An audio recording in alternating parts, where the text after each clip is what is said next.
Oh my goodness. Very, very interesting, but isn't it always? So you have the bat here for your animal energy. So let's talk about this. This is very fascinating. You know, this equates to the death key in the tarot, right? Which is about endings and new beginnings, things coming to natural endings or points of completion so that something new can begin and emerge, right? It's that cycle of life situation. You know, bat energy is very, very powerful, especially within shamanic practices, because we can tap into bat energy in order to see more clearly and have better facility around all of our senses, right? As humans, we can become very hyper-focused and just kind of like, you know, tunnel vision is what I'm seeing. But bat allows us with this medicine influence to sort of open up and have the benefit of all of our senses. How do we feel about things, right? What are we sensing? Does it smell right? I'm hearing that. Like, does it smell good? I'm seeing that scene in I think it's just the movie reference with you guys today, but I'm here for it. When Gandalf is you know, in the mines of Moria and he's trying to figure out which way to go with, you know, the fellowship, and he goes, "Oh, I remember it's this way." And he's like, "Oh, you remembered?" He's like, "No, but the smell is less foul down here." And so it's about like what smells right, what feels right. Also, there's this aspect of the bat energy, right, with the nocturnal sense, which is interesting. That we were seeing the eels, kind of a stormy sea with the light, and then the firefly with the light and the dark, right? Because fireflies obviously are, you know, nighttime creatures. So it's interesting with the light and the dark here as well. You know, lastly, bat energy is very much about knowing that the aspects of yourself, right? Because think about the bat as an animal in most cultures, really. You know, there's a certain sense of like, ugh, or like, oh, is it Halloween? This is associated with bat energy. So I feel like this is also, you know, calling you to look at the aspects of yourself that you may not bring to the forefront or lead with on a regular basis because they may not fit within the status quo that you are participating in some way, shape, or form, whether that's in your personal life, your work sphere. You know, for example, you may have an aspect of your life that you keep sort of sectioned off and private or separate from, you know, your work or vice versa, or whatever that is. And so I feel like there's an emphasis on whatever that aspect of yourself or part of your life is for the first half of this month, which is really interesting, especially as we're coming in to the new moon time, which is, you know, I feel like that is a new moon, which is really interesting as well. So beginnings, endings, light, dark, energy, stasis, all of those beautiful dichotomies. So let's go ahead and see what is going on for the first half of June. First half of June. Oh, interesting indeed. 6 of Cups. Wow, wow, wow. So this is really interesting. So I'm first drawn to the 2 kids here, and I saw the 2 eels, right? And we were talking about what? Masculine and feminine energy. So this is very, very, I love that this is mirroring that in this way, because this is a very sweet way to mirror that energy. Also, we are looking at the 6th month of the year, and then we have the 6 of Cups here. So we're getting into summertime in the Northern Hemisphere, right? We're moving towards Litho. We're moving towards the time of year where it's all about the emotions, right? Water energy. So it's interesting here with the 6 of Cups as well, because this speaks of the past. This speaks of nostalgia, but this also speaks of, which is really interesting how it's lining up with the bat energy, this speaks of the aspects of ourselves that were either born to us, like we came into this lifetime with these inherent talents or interests, but it also speaks of what did we do as children where the time just absolutely flew? Because I will tell you, so many times we are born into these bodies with what our soul purpose is, like right there in front of our faces in terms of our interests, right? Like for me personally, I was always drawn to, like, you know, the spirit and ghosts and ghouls and psychics and you know, Sarah McLachlan and all that kind of like energy. And then, you know, you life works on you and you know, go do this and you know, how am I going to make all that? But there's this real call to the aspect of you, I feel like asking you, like, what do you really love? And how much of your energy are you focusing on that? that feels like rather the point is what that feels like, Capricorn.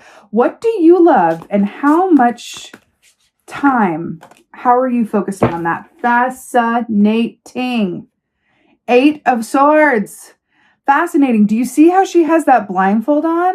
Right? 8 of Swords. Traditionally speaking, this is very much about restricted vision. It's fascinating that this woman is standing and it's daytime, but she's got the blindfold on. So to her, it's nighttime. Again, day and night, right? Light and dark, masculine, feminine. It's fascinating here. Like the true dichotomy of it all. You know, 8 of Swords is also very much about being in a certain, entrapped mindset that only you can free yourself from. The cure to an 8 of Swords moment or energy is a shift in perspective. That is what it is, which is, I'm really feeling that because with the kids here, if you think about the perspective of a child, right, especially around this age, right, the perspective of a child is as it should be, right? What's going on right now? What is right in front of me? What does this flower smell like? What does it feel like? How many flowers are there? If I tip this cup over, what will happen to the flowers? Oh, they fall on the ground. Well, what if I piled them all up on top of each other? And then what if I ran my hand in that water? And then, right, that is kid energy. It's like a complete mastery of the present moment, right? The perspective is the present moment with this 6 of Cups. Then we've got the 8 of Swords. These could not be 2 more opposite energies, right?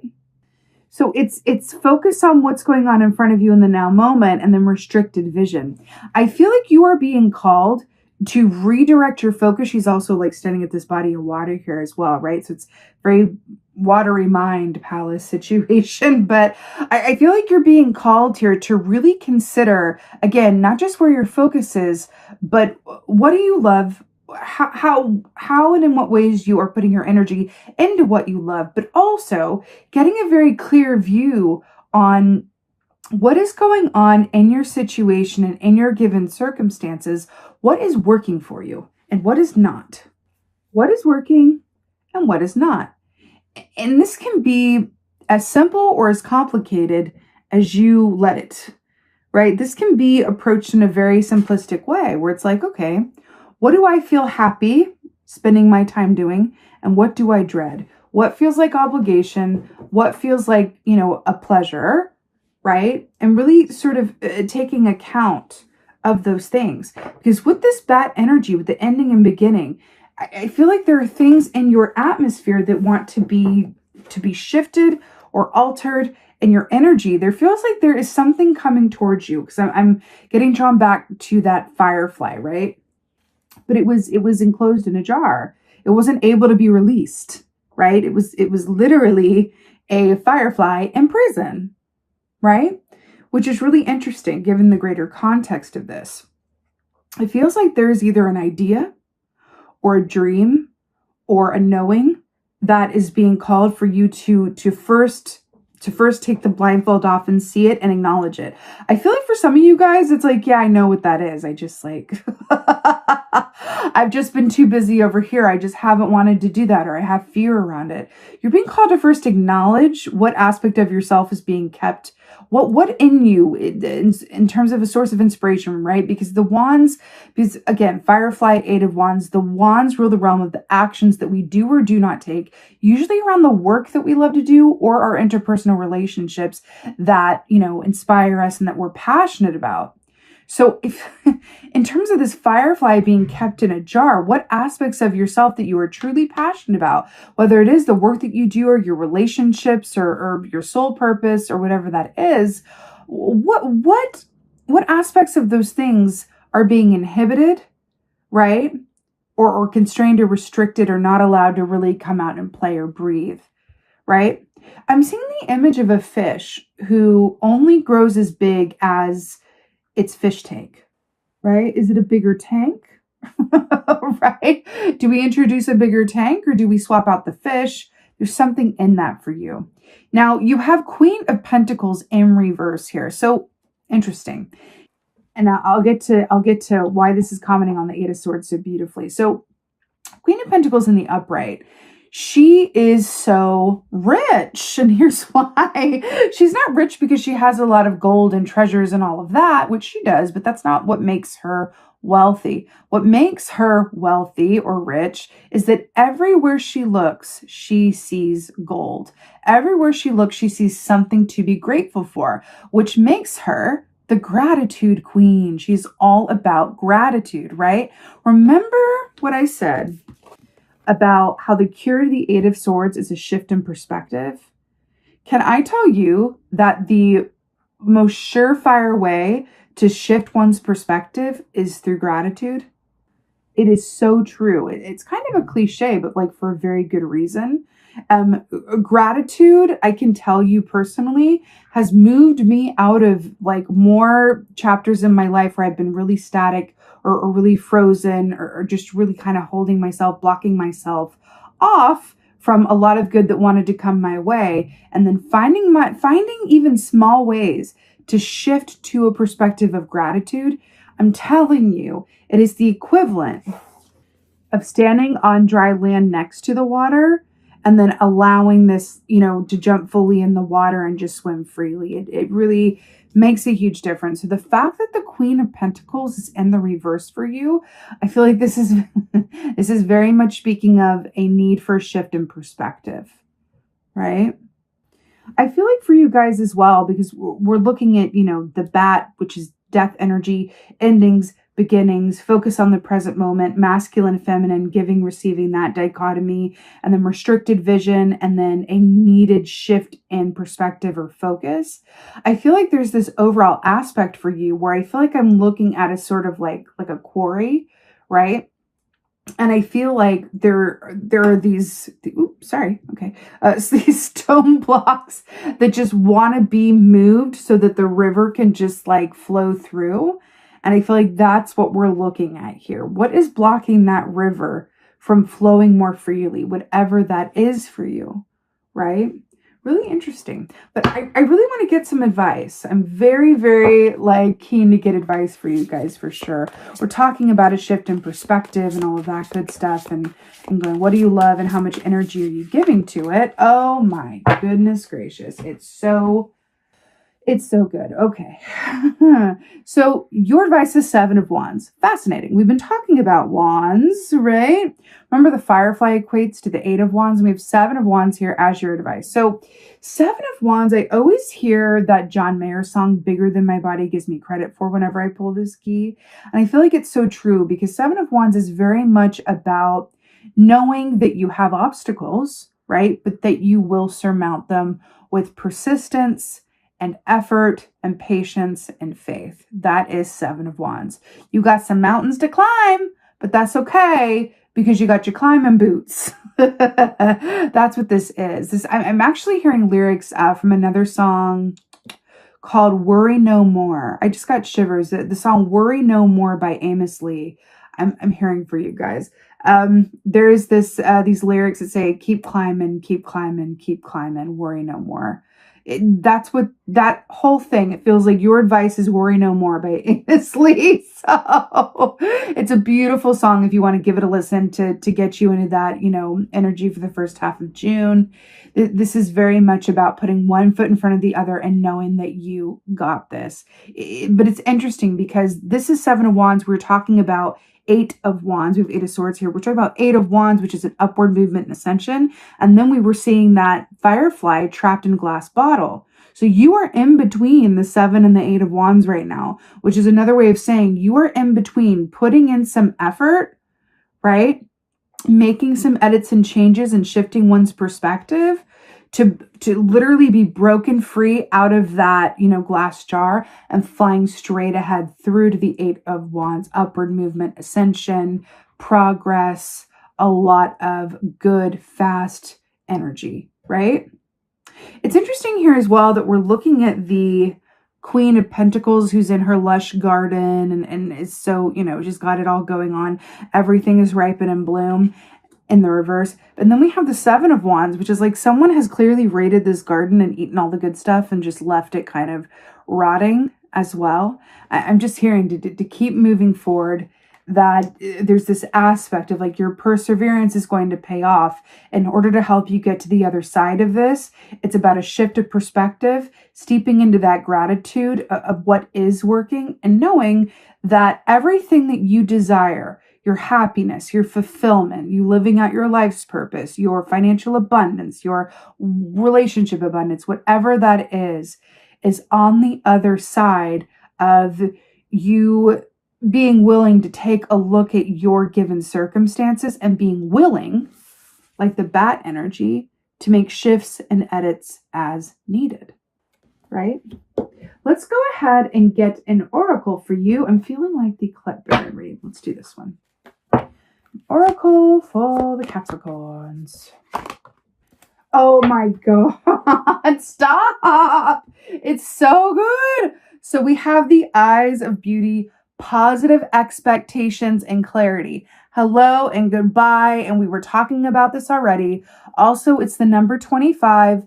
5 + 2 is 7, which is your advice, the 7 of Wands. Keep climbing, keep climbing, keep climbing. So, right. The eyes of beauty, positive expectations and clarity. Is she not in a garden? And we're seeing this garden reversed and this garden up here and the kids in the, it's amazing, right? You know, I'm hearing that for you guys as well. With this shift in perspective and with the positive expectations and clarity, I feel like it usually goes without saying, but I'm going to say it.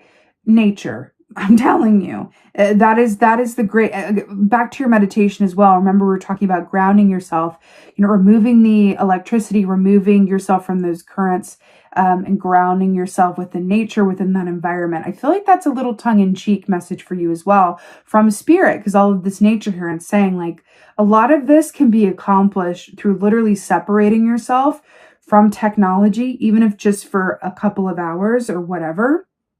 And just allowing yourself to be in a quiet space with your feet on the earth, taking a walk or just outside of those currents, because you have a lot of energy around you right now. It's building, it's building, it's building. And you're being asked to just sort of like step outside of that, get a larger but clear view of what's going on and what could be, and then move from there. But there's a lot of energy. Look at this. Hello, please come here. Look at this skunk. Like these 7 of Wands are being aimed at this skunk, which is, by the way, the tail is up about to like spray in a defensive position, right? So I'm hearing to really just like separate yourself, positive expectations and clarity, positive expectations. We were talking about being in between the 7 and the 8 of Wands. It is coming to you. It's just about allowing yourself to step into that gratitude energy, and in doing so, have greater clarity around your situation and whatever shifts and edits need or want to be made within your highest and best good, so that you can, most of all, more than anything, enjoy your life. Because truly, that is what it's all about. If you are enjoying your life, then you are fulfilling your soul purpose in some way, shape, or form. That is the T. It's about how are you feeling? Are you enjoying your life? That's what it is. Because there are people who have all the money in the world, have great families, have all of the, you know, ABC, XYZ that people say, oh, like that's a good life. But within that life, they're absolutely miserable, right? And then there are other people who have very little, right? But they're quite happy. Right? That gauge is really about how you feel, and are you enjoying yourself? Are you these kids with these cups of flowers, right? Are you closer? Where are you in these two, right? How close are you to 6 of Cups, or what do you do when you are in the 6 of Cups energy here, like these kids? And what do you do when you're in the 8 of Swords? Start observing that within for yourself during this time, and allow that energy of the moon to kind of bring you to greater clarity and those aspects that may not be so highly visible to you, or maybe you don't look at as often, right? It's not always glaringly obvious. Sometimes it takes some, you know, discerning effort in order to be willing to see.